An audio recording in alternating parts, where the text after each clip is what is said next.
today at the Church of St Gregory the Great, Morville, just outside Bridgnorth, of course here in Shropshire. It's an absolutely beautiful church, mostly Norman church. Through the video you'll see lots of footage of the outside of the church and of some of the amazing features in the church, particularly those Norman ones.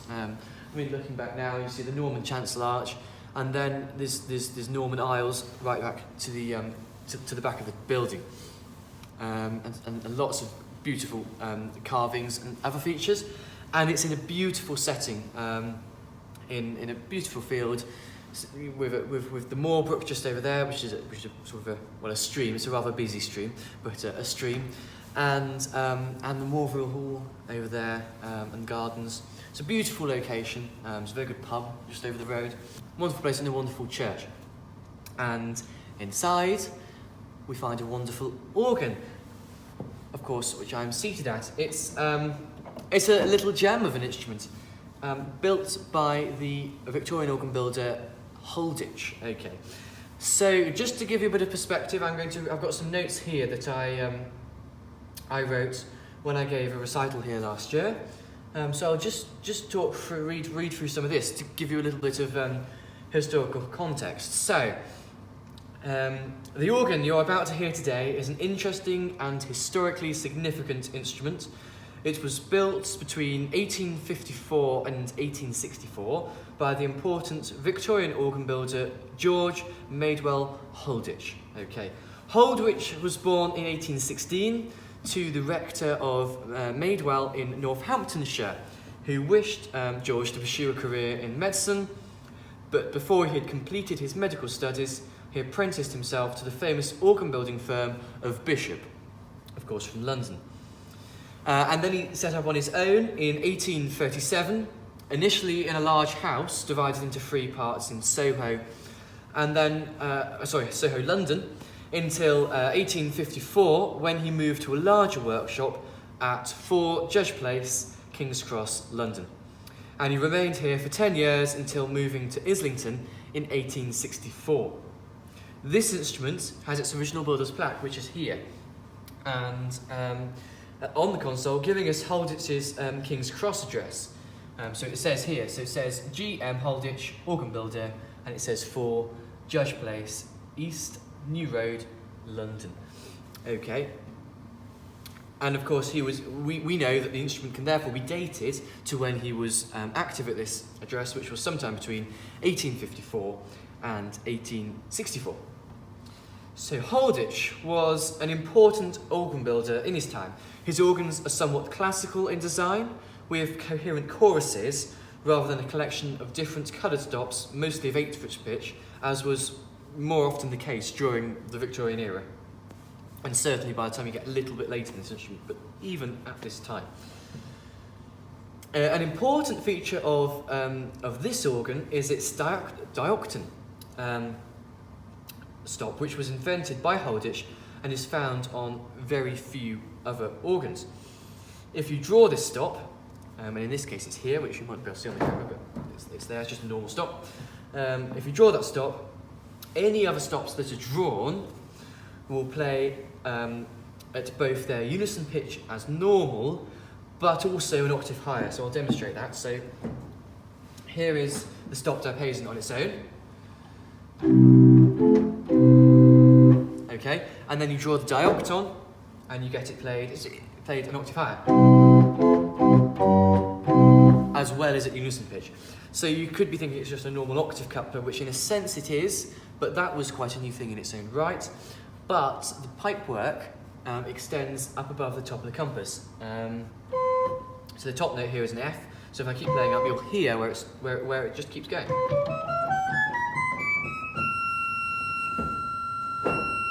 Which is very rare. All the stops, other than the mixture and the sesquialter, and maybe the piccolo. Hang on, I don't know. Let's find out. Yeah, the piccolo doesn't have an extra octave of pipes. Have an extra octave of pipes at the top, so when the diocton is drawn, you don't run out of pipes at the top of the compass, otherwise, obviously, you start getting missing notes. From Holdich's output, he is most famous for his groundbreaking organ at Lichfield Cathedral in 1860, and for the many small organs such as this instrument here at Morville that he built around the country. You know, generally his organs were smaller, and certainly the surviving ones are.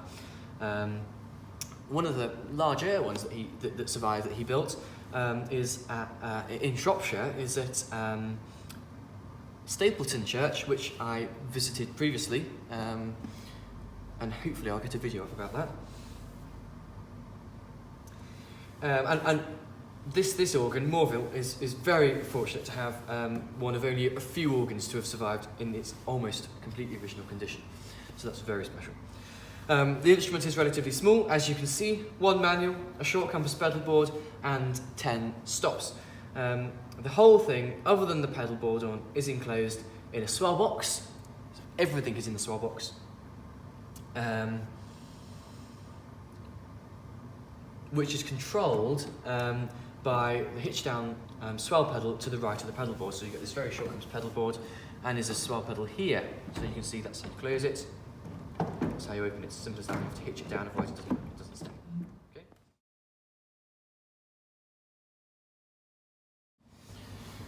Okay. Okay, so making our way through the specification of the organ. Obviously there's only one manual, so we'll start with that. And let's start with the open diapason as usual. In this case it's labelled horn diapason, and it's actually only Tennessee, I believe. Yes, it's Tennessee, and it has its own bass. So there is a stopped gadacked bass for that, and then there's a separate stop bass for some of the other stops. So here's the horn diapason and the gadacked bass to go with it.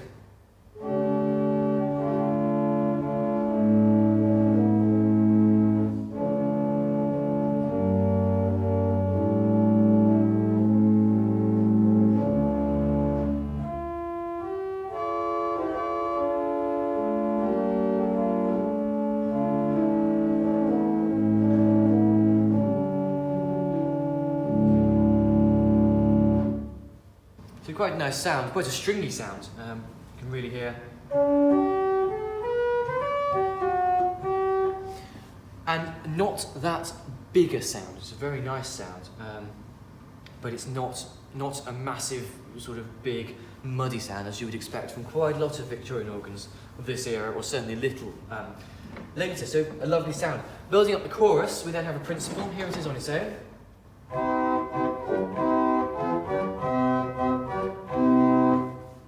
With the open.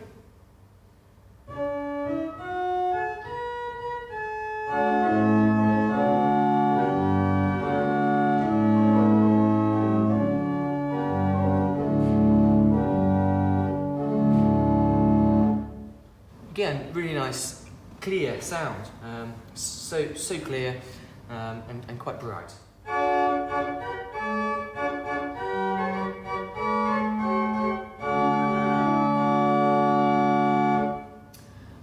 And apologies for that note there, the pipe's a little slow to speak, but otherwise the organ is very, very well cared for, which is good to point out. Going up, we've got a 2-foot piccolo.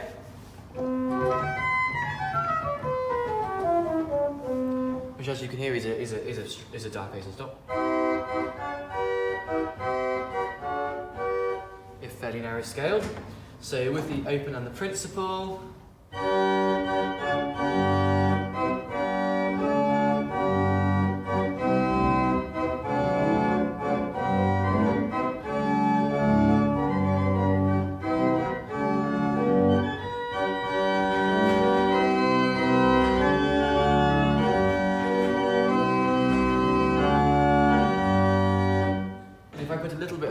That I was just playing through the couplers. In fact, what I haven't mentioned is that the pedal board, all very few notes of it, are permanently coupled to the manual. You can't disconnect those, but that isn't really ever a problem. But there is also a pedal stop, which is a board on, which we'll come to, but here it is for now, just underneath the chorus.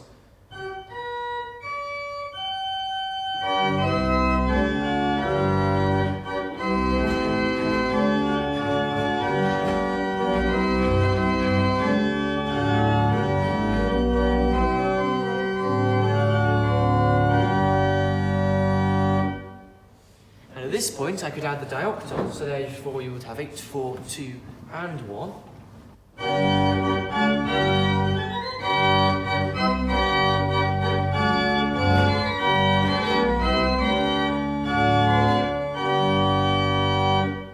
Which is a very bright sound. Then we get to the compound stops. There's a sesquialter and a mixture. And I believe this is just one rank's worth of pipework. Which it is. So here is adding just the sesquialter to the chorus. So 8, 4, 2 without, sounds like this. Adding that.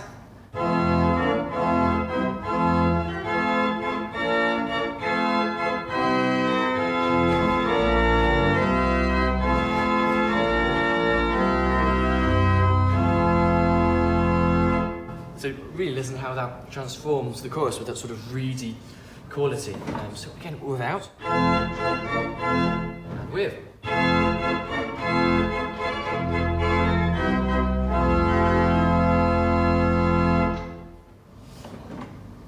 And then there's a mixture. So just here's the mixture alone. I believe it's a 2-rank mixture. I can't remember.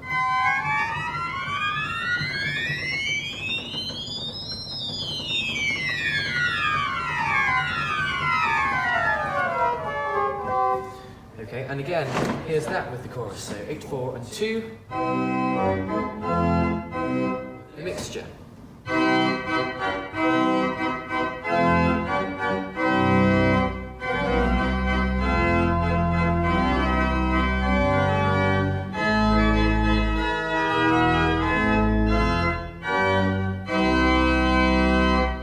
So we're looking at a really very bright chorus, and you add the sesquialter to it, and it adds a lot of body to the chorus, and that sort of reedy sort of tang to it, and that is, in essence, the full chorus of the organ, and it sounds really very spectacular.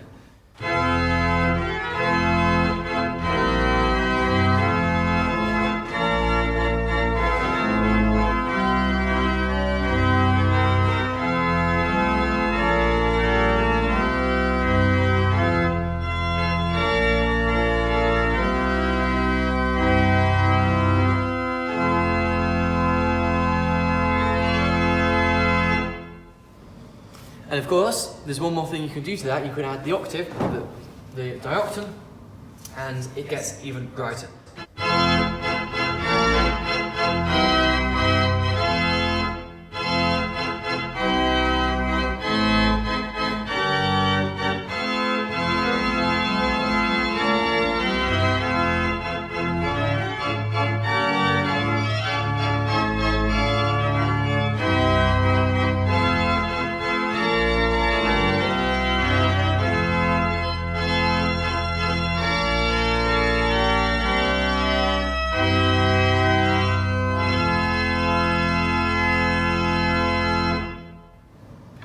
What a sound. I mean, this is really an organ that packs quite a punch.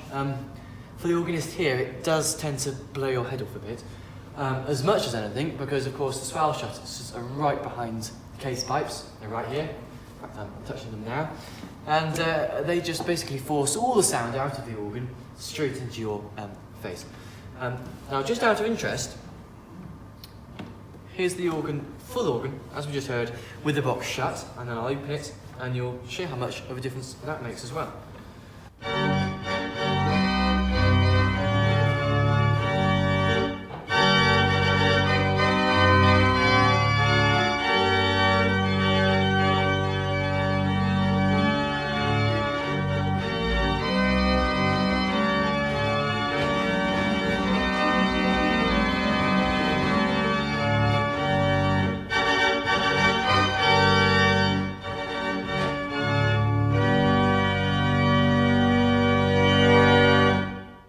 So, a bit of a theme we sort of start to see with this organ is a few little things that make it very easy to really get the most out of this organ and really push it to the very best of its ability. And that's one of those things. Of course, you can use the swell box for expression, for crescendoing and diminuendoing.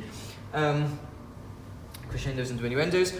but equally you can simply use it to create the ensemble and the chorus that you would like to. So it really aids in registration, because not only does it bring the volume down, it sort of dampens the sound, and that's the first. Well, maybe the second, the diapason will count on that. So that's sort of two quite forward-thinking features that Holdich put into this organ, that really start to make it a lot more user-friendly than you would expect. This is certainly an organ I very much enjoy coming and playing, and I'm quite comfortable at, even though there's all sorts of weird and wonderful things, particularly the pedal board, going on that are not standard to a lot of organs today. Anyhow, there's the chorus, sounding really rather fantastic, and now let's have a little listen to some of the quieter stops.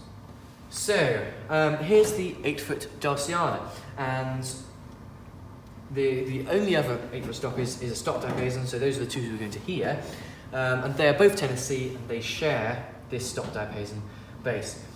The one thing you do have to get used to with coming and playing strange organs like this is the slightly unusual labelling sometimes. So the stops read as follows: Gedacht, on diapason, stop diapason, treble, Dulciana, principal, piccolo, sesquialter, so on, mixture, octave. There's no knowing what actually goes with what. You have to know that the Gedacht is actually the bass of the open diapason, the stop diapason is in fact just the bottom octave, and the stop diapason treble is what you need to go with it. And of course the Dulciana is Tennessee, as you might expect anyway. But that's the joy, that's why I enjoy playing organs like this, because it's always a little bit of a mystery. So here is the Dulciana, with the stop diapason in the bottom octave, I believe. No, the stop diapason, so the Dulciana and the stop diapason treble, I stand corrected, are tenor G, fiddle G. So the stop diapason bass goes down below there. Anyhow, here's the Dulciana.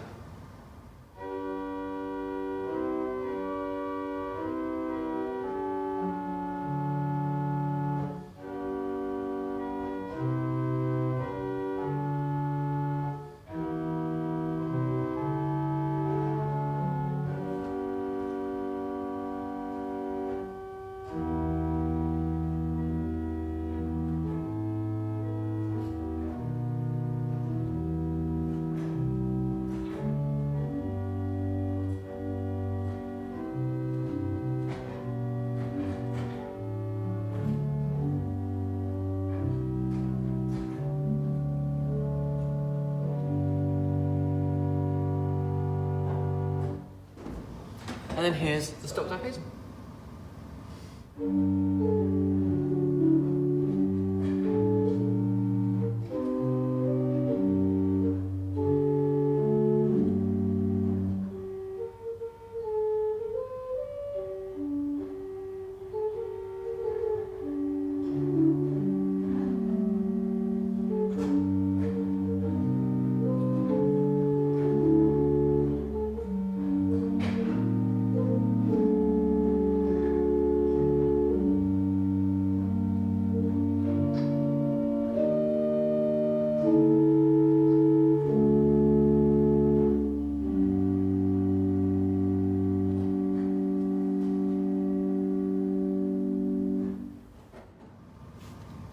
So there we go, and then just very quickly a few other combinations. So the Dulciana and the stop diapason together, just a lovely sort of rich sound.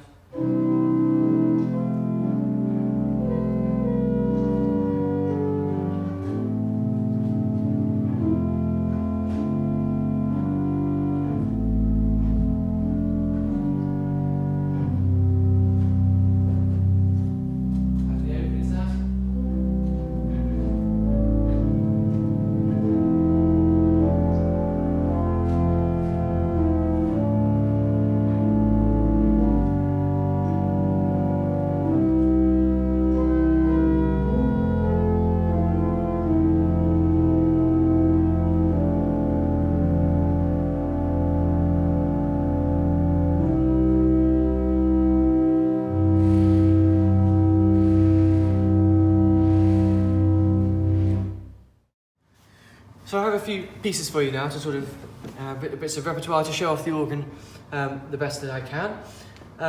The first of which is a set of 3 pieces by the German composer Johann Rinck, who was lived from 1770 to 1846, and he was a very late classical / early romantic composer, and his works really do fit to a period very suitable to this organ. And I'm playing it from this book here, which is called The Amateur Organist, and it's put together by somebody called Edward Travis.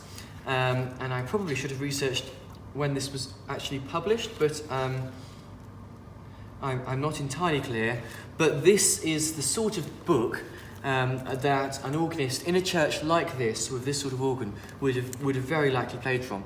A lot of people, certainly we're looking at people like of the upper classes, the landed gentry, quite liked to try their hand at playing the organ, and really there's some very, very enthusiastic organists in that sort of class. A lot of them would class themselves as amateur organists. They took it very seriously, but were never professionals, and never pretended to be.